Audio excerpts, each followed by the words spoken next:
In case you haven't heard, it adds the Champions League rights to the franchise for the first time in a decade. Unlucky for this, but some fans are basically the club's work this year came from small teams. A Gamescom I spoke to Sam Rivera, the gameplay producer, he confirmed to us that pro clubs no new additions except for some new licenses, while career mode has basically nothing new except some cultural new additions, like the addition of a star above your club badge if you're in the Champions League. But once you get onto the pitch, FIFA 19 is packed full of small but meaningful tweaks, and here are 19 new features that we thought were worth your attention.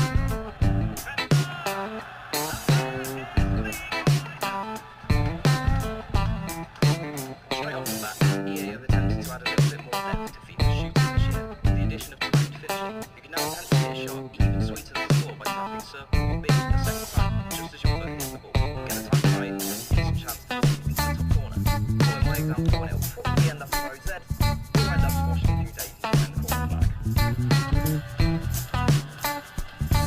other sort of thing a player likes to play out in the back, and this one's useful. You know when you're playing next to a friend and you want to play it to your centre back or right back from goal kick, if you move the stick, you might see the camera moving round, and know you're going around it.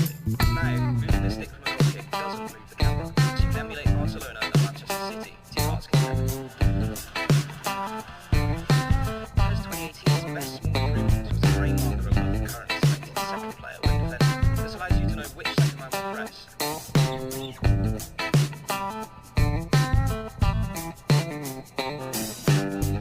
Which player should you press L1 and not.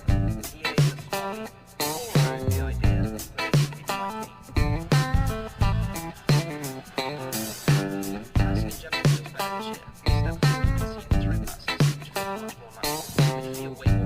Passing in general feels better this year. Step forward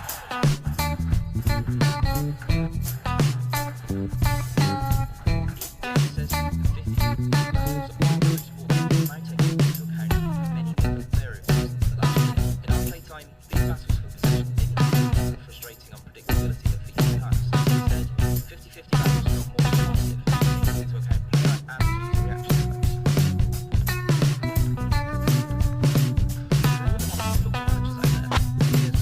through passes,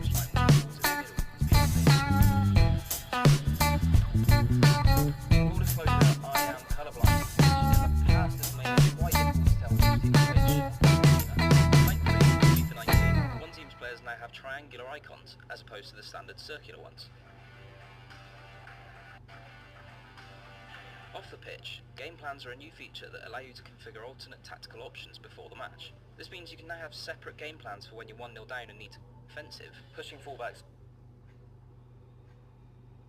up and having more players flood the box, obviously, and for when you're 2-0 up and want to protect your lead. Unfortunately, this means the old presets all-out attack and park the bus are a thing of the past.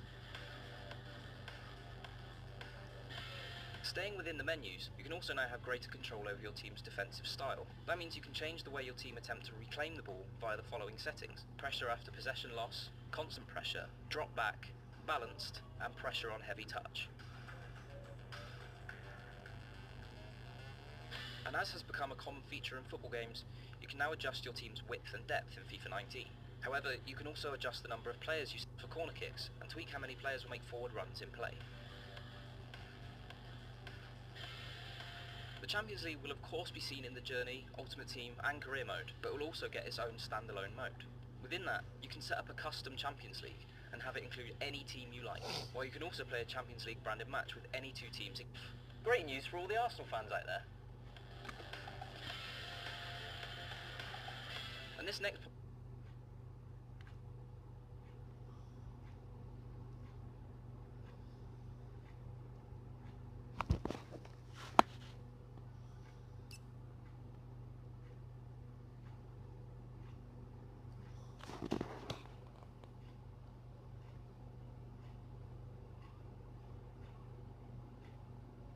point probably a little lost in the excitement of getting the Champions League licence, but the Europa League will also be in FIFA 19. Great news for all the Arsenal fans out there. Back on the pitch, headers now feel far more satisfying. Whether it's your player hanging in the air that little bit longer when jumping, or timing their run to perfection, headers have a dynamism to them that make them feel much more powerful than before.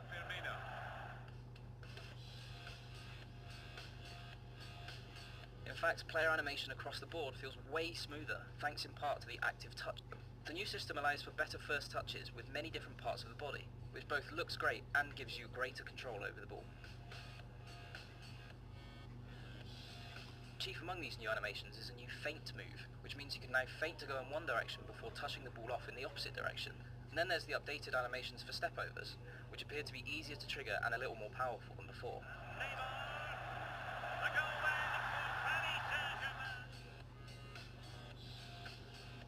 One of the most annoying things about previous FIFA games is that it was never totally clear whether in-game tactical options, such as forcing your defence to play an offside trap, were activated. Once you clicked the button, you never knew whether it would be active permanently or if it was just temporary, and whether or not it was currently active. This year there's a clear toggle, so you know when you're telling a centre-back to join the attack.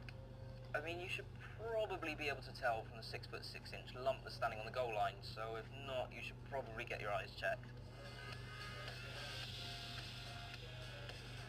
A neat little addition within the match preview screen is the detailed stats menu. Effectively an extended score sheet, these exhaustive menus will keep track of all your play session stats against your opponent, whether it's AI or your mate sitting next to you. Maybe you like to play best of 5, whereas your mate likes to settle the winner on aggregate. Regardless, it will be within these menus that those petty arguments will be settled. Look, I told you, deciding by aggregate is Champions League matches will feature these funky looking banners in the build up to each match. Now I know that's a tiny detail, but I'm a sucker for neat little touches like that. Last, and probably fair to say least, is the clock in stoppage time.